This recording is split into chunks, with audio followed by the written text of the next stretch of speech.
ಪಾರು, ವಧು ಇತ್ಯಾದಿ ಧಾರಾವಾಹಿಗಳಲ್ಲಿ ನಟಿಸಿದ್ದ ಮ್ಯಾಕ್ಸ್ ಚಿತ್ರದಲ್ಲಿ ಅಭಿನಯಿಸಿದ ಜನಪ್ರಿಯ ನಟ ಶ್ರೀಧರ್ ಅವರು ಇನ್ನಿಲ್ಲ.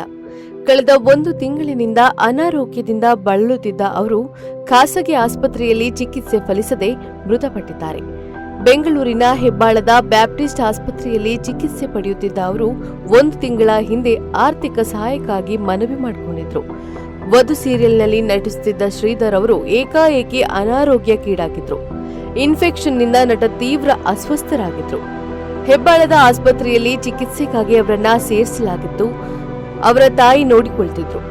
ಕಿರುತೆರೆಯ ಕೆಲವು ಗೆಳೆಯರು ಸಹ ಸಹಾಯ ಮಾಡಿದ್ರು. ವಧು, ಪಾರು ಸೇರಿದಂತೆ ಹಲವು ಸೀರಿಯಲ್ನಲ್ಲಿ ಅವರು ನಟಿಸಿದ್ದಾರೆ. ಜೊತೆಗೆ ಸಾಕಷ್ಟು ಸಿನಿಮಾಗಳಲ್ಲಿ ಅವರು ಪೋಷಕ ಪಾತ್ರಗಳಲ್ಲಿ ನಟಿಸಿದ್ದಾರೆ. ಮ್ಯಾಕ್ಸ್ ಚಿತ್ರದಲ್ಲಿ ಅವರು ಗಮನ ಸೆಳೆದಿದ್ರು. ಅವರ ನಿಧನಕ್ಕೆ ಚಿತ್ರರಂಗದ ಹಲವರು ಮತ್ತು ಅವರ ಅಪಾರ ಅಭಿಮಾನಿಗಳು ಕಂಬನಿ ಮಿಡಿದಿದ್ದಾರೆ.